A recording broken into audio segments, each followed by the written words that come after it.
在没开始进入这个信息之前，为大家分享一个个人的一些经历啊，就是我从新加坡昨天回来的时候，因为过了一段时间没有搭飞机了啊，又开始搭飞机的时候又开始很胖，所以我因为昨天在新加坡要飞的时候天气不是很好，所以机师有在还没有开始起飞之前有报告说。这一路航程天气非常的好，只是在开始的时候会有一点点颠簸，请大家注意。就是听了这个消息非常的开心，所以不会有很多颠簸了啊。大家知道这个航程从新加坡到附近的虽然这短就1个小时出一点，但是通常是全部航程里面可以算是比较颠簸比较多的。所以你可以去问一些你的朋友，当飞机起飞的时候，尤其起飞的时候，因为天气不好，所以就一直颠簸的很厉害，所以我的心里面也是一上一下的。所以这时候我就眼睛闭起来，我坐在那边就开始讲，我忽然间有一个意念进来，就想到圣经耶稣平静风。海是吧？对，风浪很大的时候，所以这时候我就按照圣经所记载的，那我们就凭着信心对着外面的云，对着外面的气流发出我来的，就说我奉拿撒勒耶稣之圣名，谴责外面飞机外面的风跟气流，让这趟飞机平稳下来。当我这个呼喊的时候。第一次，我觉得自己信心不够，还是说好像有一点可疑，所以后来我再做一次，第2次我再重新同样的用这个方式，那时候我信心觉得非常的满，去对着外面的风跟浪，不是浪，对外面的气流谴责它。所以当我一完之后，阿门之后，完了，飞机砰这个安全带的那个信号就关掉了，就说飞机开始不在了，所以立刻飞机就稳下来，就没有再颠簸。因为大家知道那真的抖得太厉害的话，真的你会很害怕所以弟兄姊妹们，只要你凭着信心你可以做到。因为保罗写信给哥林多教会，讲到我们不要追求圣洁的生活。而且要追求属灵的一些祝福，所以我们都有这些能力的。每位弟兄姊妹们，你只有凭着信心都能够做得到。所以你的生活、你的人生，假如充满太多的一些觉得困苦、觉得太过，你可以改变的。只要你凭着信心都能够改变你现实的情况。所以弟兄姊妹们。所以我们今天就来讲到今天早晨的信息。早晨的信息是为父的心。大家知道路加福音里面第1章第17节有提到，接受预言施洗约翰出生，为主预备道路。施洗约翰John the Baptist。施洗约翰在接受这个施洗约翰的时候，我们请大家打开这处的圣经，来大家一起来读好吗？路加福音第1章第17节，他必有以利亚的心智能力，行在主的前面，叫为父的心转向儿女，叫悖逆的人转从义人的智慧。又为主预备合约的百姓。当预言施洗约翰出生的时候，就是有这句话为父的心。那这为父的心到底是什么？什么样是为父的心？我相信在座的有几位是当过父亲的就会体会到这个为父的心。所以我也是可以非常了解为父的心是什么，让我们慢慢的去思考、去思想这一处的经文。然后我们请大家再打开另外一处经文，是记载在路加福音第15章第11节开始。这处的经文，我相信大家都非常的熟悉浪子的比喻。但是我们今天的重点并不是看那个浪子，今天我们主要的重点是看那位父亲。那位父亲有2个儿子。我们请一位弟兄或者姐妹来读这一次的经文，或者我们大家一起来读好吗？浪子的比喻第11节开始，路加福音15章11节，PowerPoint上有所以我们开始来一起念好吗？耶稣又说，一个人有2个儿子，小儿子对父亲说：“父亲，请你把我应得的家业分给我。”他父亲就把产业分给他。过了不多日子，小儿子就把一切所有的都收拾起来，往远方去了，在那里任意放荡，浪费资产。据他父亲的一切所有的，又去找那地方大扫清荒，就穷途起来，于是去投靠那地方的一个人，那人打发他到田里去放猪，他恨不得把猪所吃的豆荚充饥，也没有人给他。他醒过来就说：“我父亲有多少雇工口粮有余，我倒在这里饿死吗？我要起来，到我父亲那里去，向他说：父亲，我得罪了天，又得罪了你。从今以后，我不配称为你的儿子，把我当作一个雇工吧。”于是起来往他父亲那里去，相离还远，他父亲看见就动了慈心，跑去抱着他的颈项，连连与他亲嘴。儿子说：“父亲，我得罪了天，又得罪了你。从今以后，我不会称为你的儿子。”父亲就吩咐仆人说：“把那上好的袍子快拿出来给他穿，把戒指戴在他指头上，把鞋穿在他脚上，把那肥牛犊牵来宰了。我们可以吃喝快乐，因为这个儿子是死而复活，是而得的，他们快乐起来。那时大儿子正在田里，他回来离家不远，听见有叫的声音，便叫做一个仆人来问是什么事。仆人说：“你兄弟来，你父亲因为他的独灾无病的回来，把肥牛犊宰了。那儿子却生气，不肯进去。他父亲就出来劝他。他对父亲说：我服侍你这么多年，从来没有违过你的命。你没有给我的3年高，叫我们有一同快乐。那你这个儿子他自己吞进了你的产业，他又来你要为他宰了肥牛犊。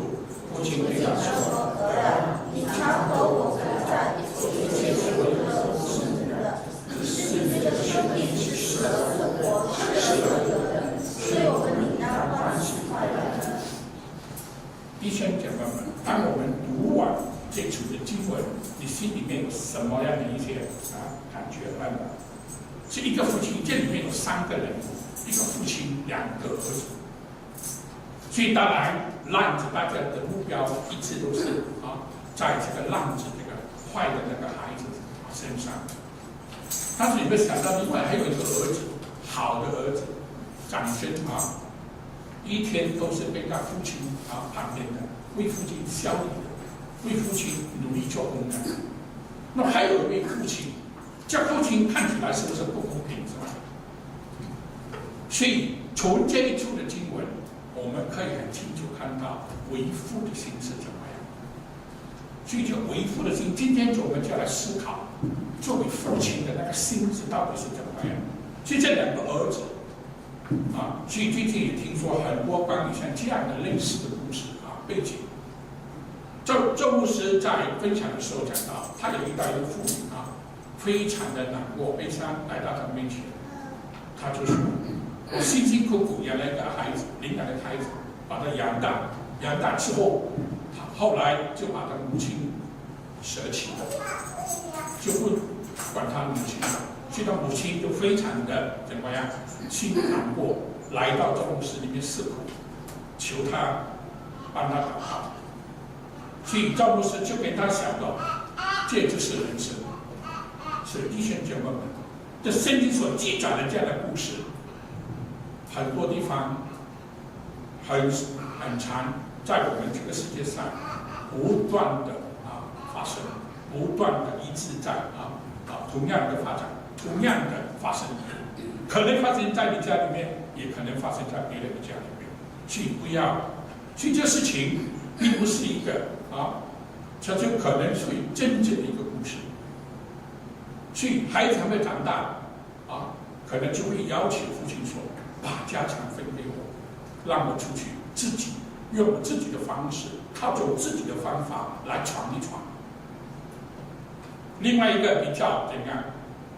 比较没有那么有那个有就是说他宁愿待在家里与父亲一起劳命。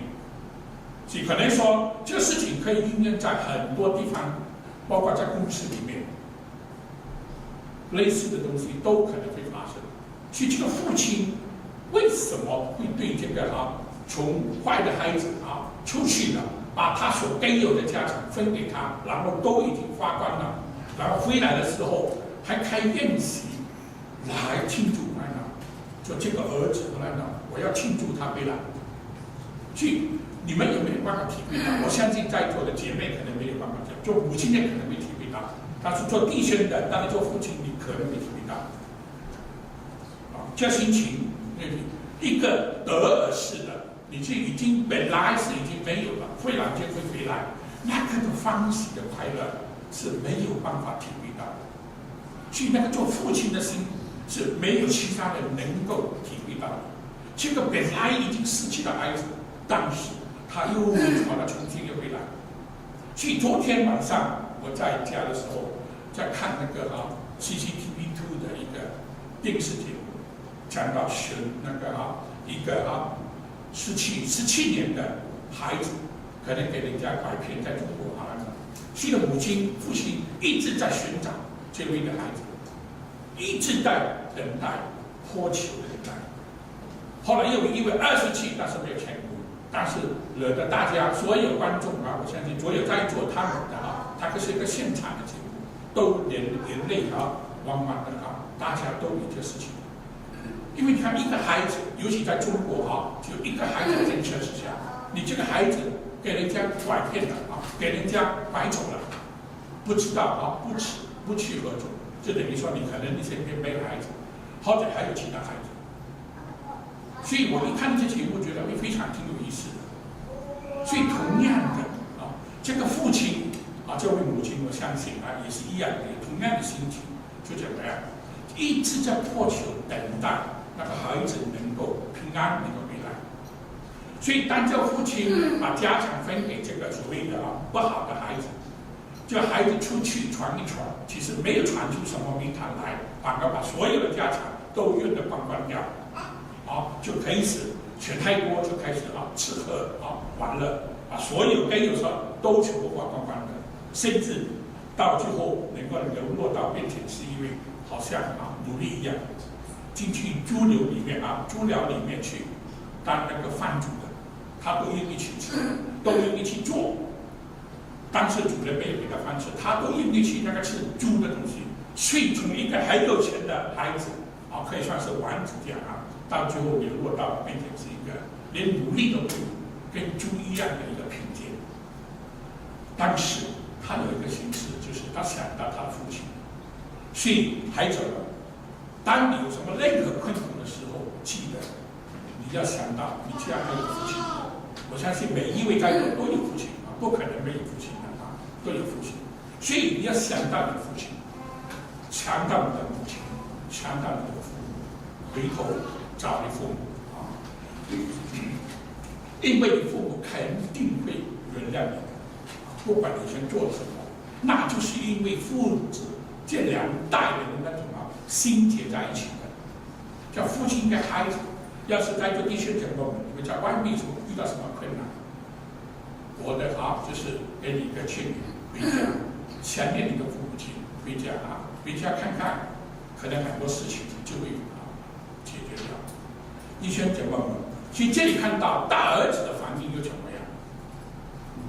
所以当你回家的时候，你可能会遇到一些困难，可能跟父母亲在一起住的那些孩子们，或者你的兄弟姐妹们，可能会有一些反应，这些反应可能不是你所乐见的。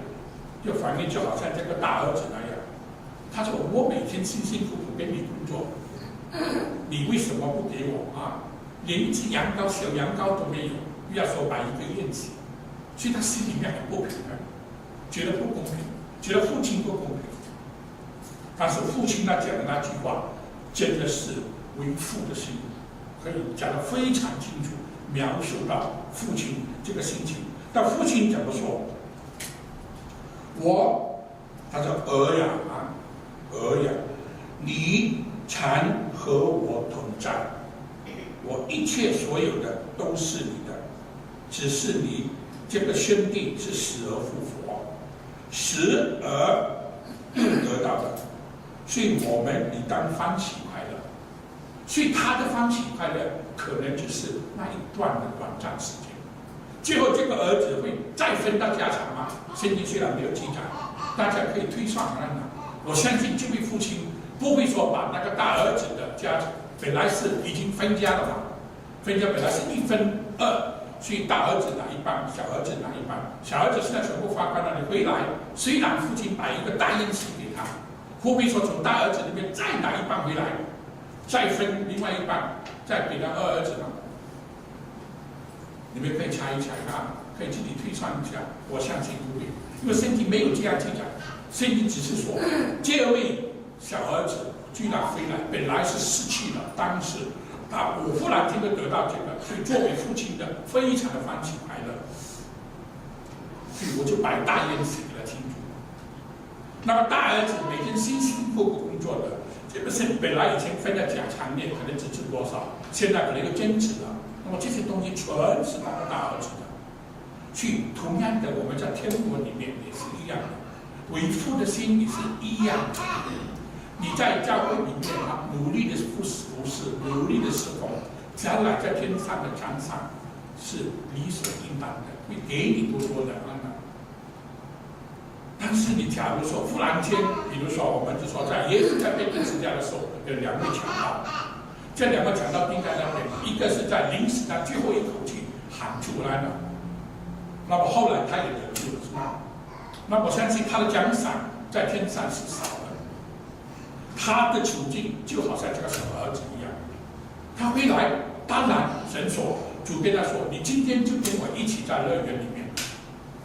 所以他得到，我相信他得到这个福气，得到这个儿子的福气。这个本来是失去的，但是神要得回这个生命。但相信在天上的场势不是那么大，所以弟兄姐妹们，所以我们不应该有那个大儿子那种的心情。为父的心就是这样，很公平公正的。他欢喜快乐是对的，因为这个本来失去的又回来的。所以，假如那个世上的灵魂，哪一天都有一个，只要有一个回到神的国度里面，在天上是大摆宴席庆祝的。圣经有这样的记载，只要有一个世上的灵魂回到神的国度里面得救了，在天上是大摆宴席的。但是你这个假如世上的灵魂回到神的国度，在神的国度里也不能不乐，从来也不不努力做工，那么他在天上的产业及基业也是非常少的。所以这就是为父的心。让我们来更加的去详细一点去思考从别处的经文再来配合一下，让我们来思考一下为父的心到底这个为父的心是更加详细一点去把它剥光一下，然后了解一下为父的心。那从这里来看假如现实的社会里面一个父亲假如他没有这个为父的心，这个小儿子一败涂地回到家里来，他可能会把他赶出去的，也有这样的事情发生。他说：“我已经把所有产业给你了，你都已经花光了，现在又回来干什么？”他可能会讲：“小儿子，我不认识你。”他会说：“我不认识你，请你走吧。”会有这样情况发生吗？会有这样事情发生。又是那个父亲没有为父的心，是没有办法做到这一点。因为这里面要包含什么？包含宽容、饶恕、恩典在内。你没有饶恕这个儿子的话，是没有办法去再把他接受回来，全身烂着筋的回到他的父亲面前。父亲会给你一个大拥抱吗？所以必须要有为父的心，有真正那个为父的心在他心里面，这位父亲才能够做到这样。所以里面包含了很多，当然最大的是包含着什么？就是爱呀，父亲是爱他这个孩子的，有些父亲不爱他的孩子，根本就没有办法做到这一点。所以我们从这处经文可以看到。为父的心就是包含的一个最重要的，就是包含那个爱儿子，父亲爱儿子。我们从很多处经文都可以看得到，这个爱子，父亲是爱儿子的。我们来再看约翰福音第5章第20节，就是同样约翰福音第5章。因为讲到爱，就必须从约翰福音里面来讲因为里面包含的整个讲的就是爱的重点。我们从看约翰福音第5章20节怎么说？一开始这处经文就这么说：父爱子，将自己所做的一切事指给他看，还要将比这更大的事指给他看，叫你们稀奇。所以这里讲到一开始就讲到父是爱子的，所以为父的心最重要一点，最重要的一个环节就是他必须有父爱子的心，这个是很重要。你可以再往看另外一处15章9节，也是同样讲到父爱子。我们看15章9节是怎么说？我爱你们，就是耶稣对他们说我爱你们，正如父爱我一样，你们要常在我的爱里。这里就讲到父爱儿子，所以这里你可以看得出来一点神差遣耶稣来到这世界上，说神差遣他自己唯一的儿子来到这世界上，是要叫怎样？儿子是要叫怎样？父能够从中得到荣耀。圣经也很清楚这样记载，父要得荣耀是通过儿子，所以神的爱是通过他的儿子能够延伸到我们这里。所以我们假如在主的爱里面，那么自然就会变成在神的天父的爱里面。所以弟兄姐妹们，这个是很清楚告诉我们，作为父的他是爱他的儿子的，他所做的一切是为他的孩子们。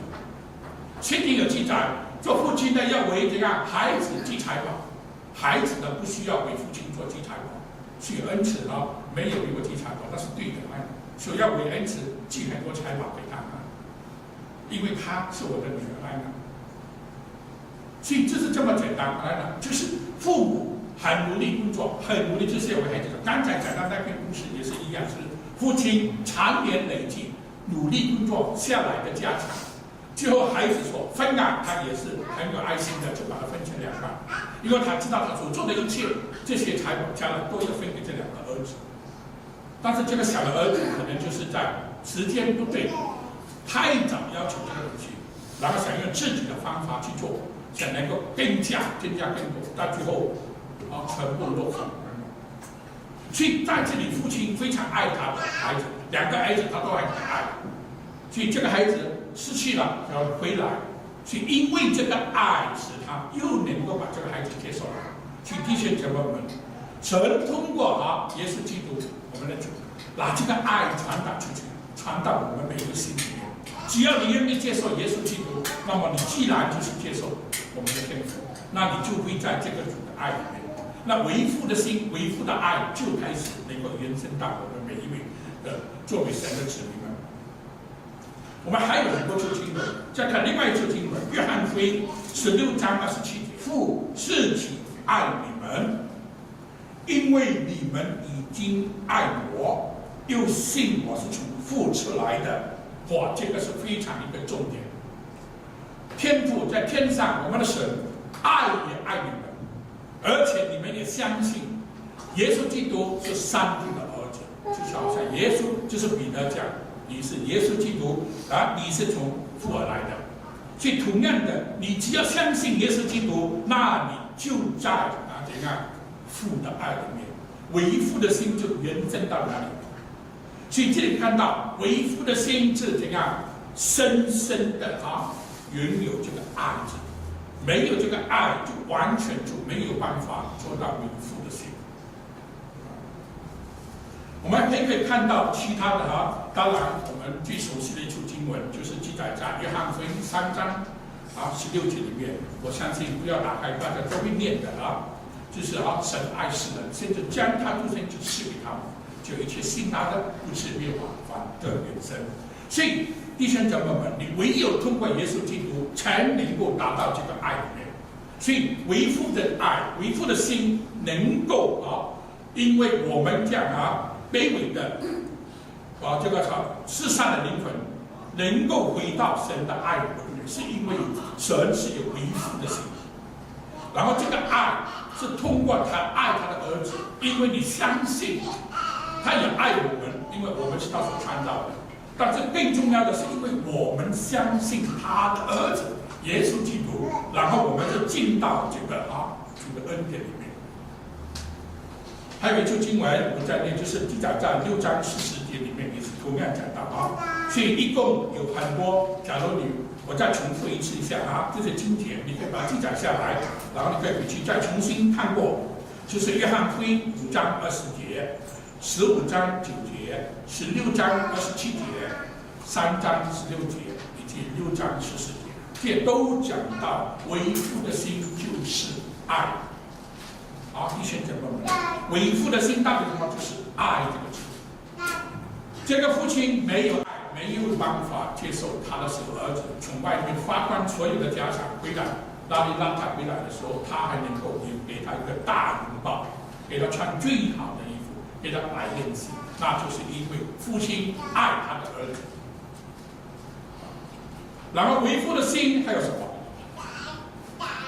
我们可以再看为父的心更详细，还有一点就是这个记载在约翰福音第15章第1节，耶稣怎么接受他天上的父亲？我们请大家来去读这次经典，很短的约翰福音15章第1节是怎么讲的？我们请 David 弟兄来念这处经文，可以吗？我是真葡萄树，我父是栽培的你。我是真葡萄树，我父是栽培的你。弟兄姐妹们，那为父的心就是要栽培他的儿子。所以耶稣说：“我是真的葡萄树。”这棵葡萄树会结果子的，那是因为什么？因为父是栽培的。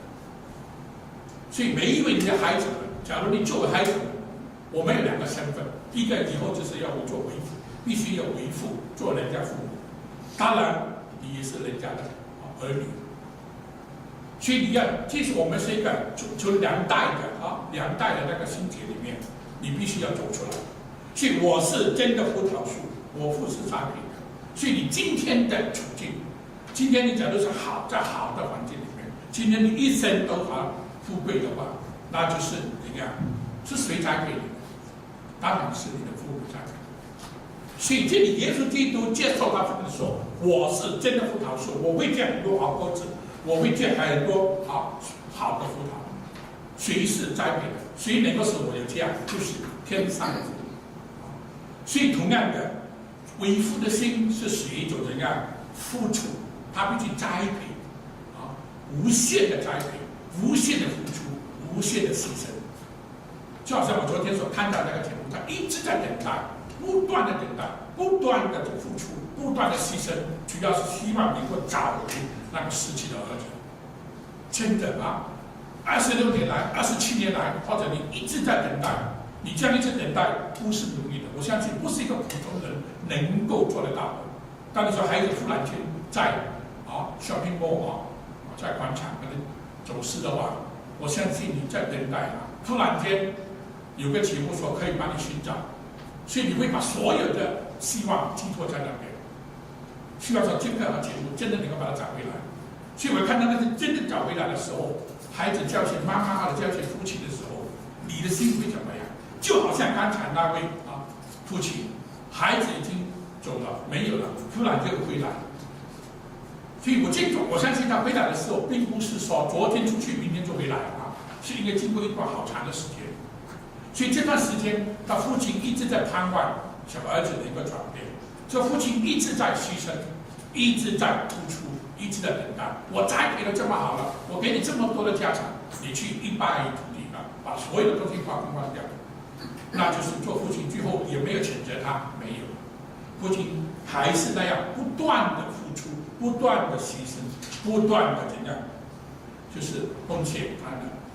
所以这里同样的3章16节也可以看到，神不断的怎样付出，甚至把他自己唯一的独生子耶稣基督赐给我们，叫我们怎样，只要信他，你就能够得救，就能够得人生。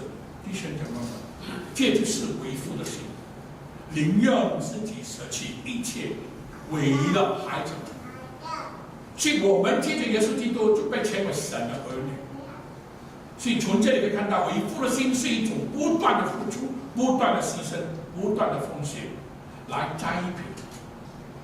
我们可以看另外一处经文来在这就是希伯来，在新的希伯来书里面12章7节到9节，你们所能受的是神管教你们，待你们如同待儿子，因有儿子不被父亲管教的灵，管教原是众子所共爱的。你们若不受管教，就是失子，不是儿子了。再者，我们曾有深深的父管教我们，我们尚且敬重他，何况万灵的父？我们岂不更当的顺服他的声吗？所以我们读到这里，从这个经文可以看得清楚。所以偶尔有时候作为儿子的，你可能父亲要管教他们，所以这个是管教非常重要的。为父的心就是要栽培，要管教他的儿子的一个成长。所以有时候你在我们自己每个家都有一个父亲，他都会管教我们。所以有时候父亲，我记得我父亲从来也没有给我打我，但是我看我那个几位弟弟们管教孩子的时候也是够血的就是拉他的皮带出来来抽他们的所以那些孩子有没有怀恨在心？没有。你看现在起来，我都到社会工作了所以他们都只是说有时候看到大人不敢看的，不敢正面看吃饭的时候总是头低低的。所以我当时不觉得很奇怪，为什么会这样？后来慢慢才知道，原来小的时候他们管教，家里管教很严，所以这个对长辈的敬重就非常的那个在心里面就有非常大的负担。所以可以看得到出来，小孩子们在这样的恶劣的管教之下，他都能够敬重我们父亲。所以我们身为儿女的，我刚才讲过，我们更要敬重万灵，宁愿舍弃他自己的儿子，来换回我们的这些世上的灵魂。弟兄姐妹们，有谁的父亲能够做到？喜欢只有天上的父亲，因为他爱我们，宁愿把自己的儿子被钉十字架上，流出宝血来作为赎价，把赎回我们。所以弟兄姊妹，我们难道真的不感动吗？这个很重要一点。所以我有时候我也不知道为什么可能这句话唯有在世中，在圣经里面有记载，真的神的恩典可能还没有领到，所以你就不会有那感动。要是每一次在受难节的时候，我们看到耶稣被钉十字架的时候，我相信在座每一个弟兄姐妹们，你们已经被呼召的来到主面前的，应该非常怎样，心里面就觉得非常的难过。我们难过并不是耶稣被钉十字架，我们难过还有很多的在外面世上的，还有很多在外面流离的，为什么他们还没有得到这个恩典？为什么他们还不能够转向为父的为什么这个所以他为父的心有多么心痛？所以我们弟兄姐妹们都应该有这样为父的心在我们的心里面。能够看到的时候，看到那些你旁边的朋友们，就刚才我们就是帖撒罗尼亚书2章前书2章4节里面讲到，我们所做的一切，并不是为我们而做，哪是为怎样？希望我们这个福音能够传出去，能够怎样？我们天上的父，我们的主耶稣能够喜悦。所以弟兄姐妹们，这是个管教。所以为父的心就是一种栽培、付出、管教。所以弟兄姐妹们，你有没有这样的为父的心？就我们自己来说。还有一点就是为父的心是怎样？第3点，为父的心应该怎样？全慈悲，是各样的安慰。当那个儿子回来的时候，全身怎样？已经糟蹋成怎样？邋里邋遢的啊！我相信可能瘦的只剩下好像一根茶那样，因为连吃猪的东西，主人都不给他吃。你说他一定是不是饿到我相信只是皮包骨了去这样回来的时候，父亲看到他，我给你那么多家产，你回来的时候是这样的一种情况，不是这样的心地回来不是这样然后是怎样？好像一个乞丐回来。这个父亲会怎么样？他要抱他，然后跟他亲嘴，我相信满嘴可能都是那些猪杂的东西当时跟他亲嘴。所以这个父亲的心里面，你们可以想象，他是不是全宽容、全慈悲，然后这样还要安慰他？我相信那个儿子给他父亲一抱，我相信他眼泪就是一直的往下跌，是吧？一定会哭的很大声。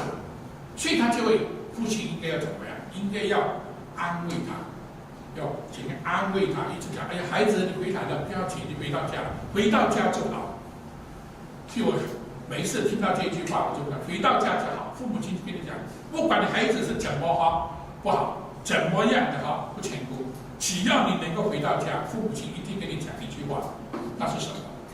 回到家就好，是不是这样？你只要回到家，所以我们天上的父也是一样的，你回到家就好。所以弟兄姐妹们，不要再在外面流离因为你不要像小儿子那样回到家，为父的一定会讲你回到家就好。我们可以看到帖撒罗尼亚前书第2章，刚才是读第4节嘛我们再读第11节。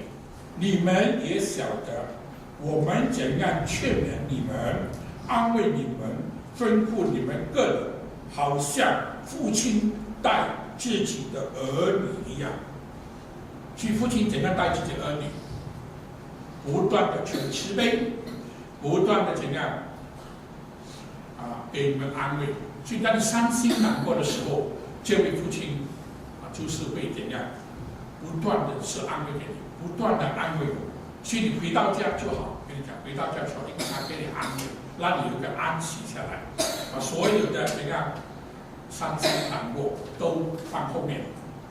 最后一点，我要跟大家分享，就是为父的心是一个怎么样的跟你讲是一个合一的，就是做父亲的对儿子那种心态，是要父亲要跟儿子们合而为一。所以耶稣来到这世界上的时候，不断的强调我不能做什么，我是看父教我怎么做，我就怎么做。所以因为父在他心里面怎么做，他眼睛看到，他心里面已经看到父怎么做，那么他就跟着父所做的做出来。弟兄姐妹们，耶稣在这个世界上的时候是跟我们人一模一样的，他是带着我们那身肉身的肉体的，所以他为什么能够行这么多神迹？因为他有亲近主的，因为有亲近我们的父。他来到这时候，你看他讲所有的，他刚才是承认的，从来不舍弃他父亲。他不像那小儿子那样，拿来给我所有的富贵，把所有的荣耀让我自己做，没有。他在世上的时候做的一切都是为他父亲而做。他看到父亲吩咐他做什么，他做什么。所以儿女们，弟兄姐妹们，假如你父亲叫你做什么，你会怎么做吗？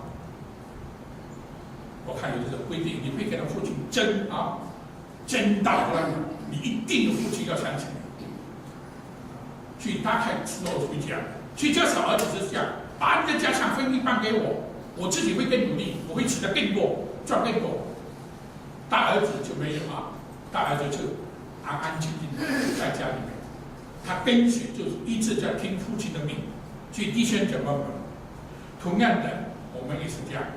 所以父亲那为父的心，就是要为儿子合而为一，这个很重要。我们来看约翰福音17章11节，从今以后我不在世上，这是耶稣在升天之前讲的我从今以后我不在世上了。他们就是耶稣他要被钉十字架之前讲的这句话，从今以后我不在世上，他们却在世上，就是讲我们还在世上。我往你那里去，就是他祷告的时候对父说，在对天上的父说，我往你那里去了。圣父求你因你所赐给我的名保守他们。他为我们祷告祈求，让天上的父赐给我们就如他赐给他的名保守他们一样，叫他们合而为一，像我们一样。所以弟兄姐妹们，你这里可以看得出来，父跟子，我们所敬拜的三位一体，父跟圣灵是三位一体的真神，他们本来就是一体的，就是要合而为一的。所以他就让这个合而为一的心，要把这个种在我们弟兄姐妹心里面。耶稣被钉十字架之前，就要被钉十字架之前，就要离开这世界之前，他跟我们讲什么？要把这合而为一的心，就是为父的心，要把它种在我们每一个弟兄姐妹里面。所以那些年长的，你必须有个为父心。当你带那位年幼的弟兄姐妹的时候，你必须有个为父的心。就是刚才所讲的你要带领的其他的弟兄，在公司的老板也是要有为父的心来带领那些下属，你是上属的，也应该有为父的心来带领下属。所以这个为父的心，并不是说只限制在我们这个家里面，可以应用在各方面里面。就是你稍微比较年长的，稍微就是职位比较高的，你对你的下面对你的比较年幼的都要有这样的为父的心来带领他们。尤其的教会里面，在教会里面那些年长的尤其我们作为那个牧者的就同工们，你们更要有一些为父的心来带领这些弟兄姐妹。当他们落错的时候，不要看轻他们，因为你看轻他们，我们天上的会照样的看轻我们。所以我们所做一切是要蒙主所喜悦，蒙主所喜悦就是简单，就是要合而为一。所以我们的心必须给我们所有的弟兄姐妹，不管你是早来迟来来到这个回到神的国度里面，都必须合而为一。所以这里我在总结，所以为父的心是有4方面的。第一就是为父的心是一个爱就是爱。为父的心就是不断的付出，不断的栽培，不断的牺牲。为父的心就是全慈悲，是各样的安慰。当你伤心难过的时候，为父就是要不断的栽培他们，不断的怜悯他们，不断的安慰他们。当然最后就是要合而为一另外一处经文合而为一记载在约翰一书里面，你们可以自己看合而为一。约翰一书第2章23节到24节。为什么耶稣讲说最后我们教会就要合而为一，就是要这样。最后的时候就是所有信徒的们所有神的子民们，所有神的儿女们都要有一颗合而为一的心，因为你们目标只有一个，你们生命只有一个，就是主的生命在我们里面，所以必须合而为一。可能用的管道不一样，可能用的方式仪式不一样，那没有问题。最要紧的就是最后就是有为父的心必须在我们里面。假如我们没有为父的心，当然我们就发现到我们的路可能有一些偏斜了。所以赶快回到神的那个正公义的道路上。所以弟兄姐妹们，所以最后我有2处的经文与大家分享就是我刚才所说的，为父的心不在于家里面，也在于教会，也在于公司，也在于学校，在你人生，在你的各个环境里面，都需要拥有这个为父的心。最后我建议大家约翰一书3章1节，加拉太书4章6节这2处的经文与大家分享。弟兄姊妹们，让我们主的爱、为父的心能够彰显在我们的生命里面，在我们每一天的生活里面，让这为父的大爱能够彰显出去，能够吸引更多的那些还没有信主的人来到我们这个神的国度里面。作为今天的信息的总结，与大家分享然后这处经文来祝福大家。经上是这么说我儿所罗门啊，你当认识耶和华你父的神，全心乐意地侍奉他，因为他监察众人的心，直到一切心思意念。你若寻求他，他必使你显见；你若离弃他，他必永远的丢弃你。所以弟兄姐妹们，让人接触的经文，我祝福在座的每一位弟兄姐妹们，让你们更加的认识我们的主，我们的天上的父，让我们更加亲近他，让我们更加的努力去靠近他，让我们更加了解他，尤其能够了解他为父的心，让为父的心真正能够永远的住在我们的心里面，让我们的生命在我们的生活圈子里面，每一天、每一分、每一秒都彰显出为父的心，让这个大爱，让这个无比的恩典能够偏及我们旁边的每一位朋友们。我们这时候恭恭敬敬的，我这里奉主的名向大家祝福，阿门。